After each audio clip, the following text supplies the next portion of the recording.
Hello, my name is Melinda and you're watching the Counseling Kaleidoscope. Today I'm going to be sharing with you, four books that helped me as a new therapist in the field. So without further ado, let's get into it. So the first book you may have heard of already.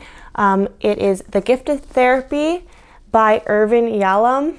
I think I'm saying his name right. But this is a really helpful book. It's an open letter to a new generation of therapists and their patients, and he really goes through how he works with clients. He breaks down some of the things that new therapists, people straight out of college, have in their minds of, oh my gosh, you can't disclose anything.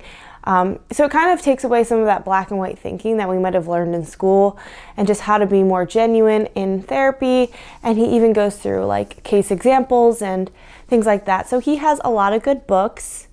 So I would recommend to read this. The second book that I'm going to share is similar to that one, but it's even more genuine and down to earth, and it's a newer book that's been released, and that is Sometimes Therapy is Awkward.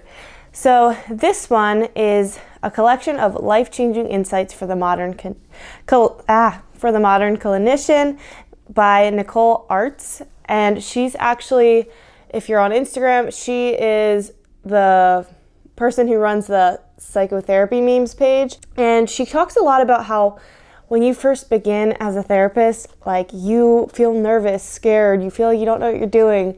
And like sometimes you feel that way for a long time, maybe forever. So just reading her insight was really helpful for me, especially because I was entering back into the field after a period of time not in the field, so it was really helpful for me. Also, it's super easy to read, the words are big, and it's just going over things like how to actually prepare for your first therapy session, focus on being growth-oriented, how to be a better therapist when you still feel clueless, and a lot of things like that, which I find really were super helpful. And I even like marked this page here that it was, be vulnerable during every group supervision, which was something my first time around in the field, I was not vulnerable in group supervision. I wouldn't even talk. So getting another chance now, that's something that I was like, I really want to do that because I do want to grow, and that takes vulnerability. So it's a really helpful book, and I would recommend this. The next book is one that I actually was supposed to read in school. I probably did, but at the time, maybe it didn't make sense to me. I don't know. But I did remember having it. But then as I got into the field, I'm like, okay, my theoretical orientation, what is it? This book is called Developing Your Theoretical Orientation in Counseling and Psychotherapy by Duane Halber and Kimberly Halber.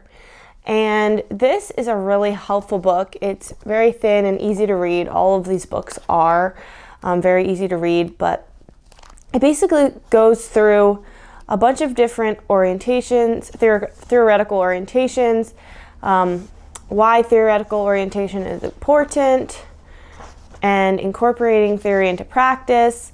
And then there's even this quiz in the book, which I've written on and taken. So this selective theory sorter, and you go through this, and then you rate what your totals are, and it tells you, like, for me, person-centered was an 11, and so that was my highest score. And I kind of already knew that, but for me, it kind of helps me know, like, okay, that's the basis for my therapy, but what other orientations are helpful? So constructivist, reality therapy, and CBT were the other ones that were really high for me. So it was really helpful in defining, okay, based on my personality, based on what I already believe, what theories should I look into? And so this book has been really helpful for figuring out what theory to use and how to develop my theoretical orientation. And the last book that I'm going to share, I'm big on creative counseling techniques, so you'll see that a lot on this channel.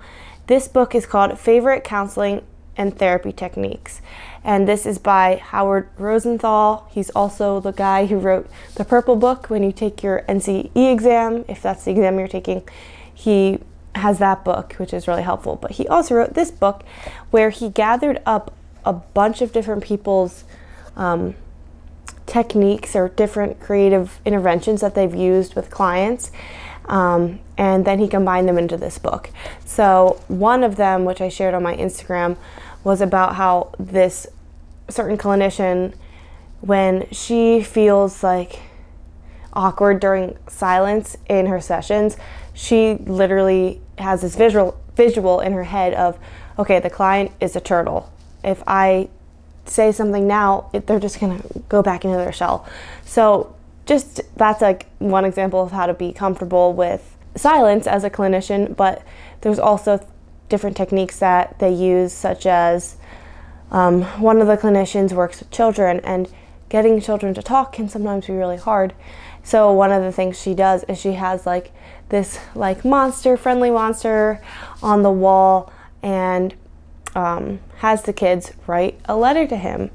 And usually in that letter, that's when the bigger emotions come out and say, like, I don't know, I can't tell you the whole thing, but yeah, different techniques in this book that I thought were really helpful, and I just marked the pages of ones that I really liked. So really enjoyed this book as well. So those are the 4 books that I wanted to share with you today. If you enjoyed this video, please give me a thumbs up and subscribe to my channel. This should be the first video going up. Also, I will try to link those all below on Amazon if you'd like to buy or purchase any. I'm going to try to be getting an affiliate link for Amazon. Just why not? So just be aware of that. That is possibly affiliated, but maybe it's not. So thank you for watching and have a great day.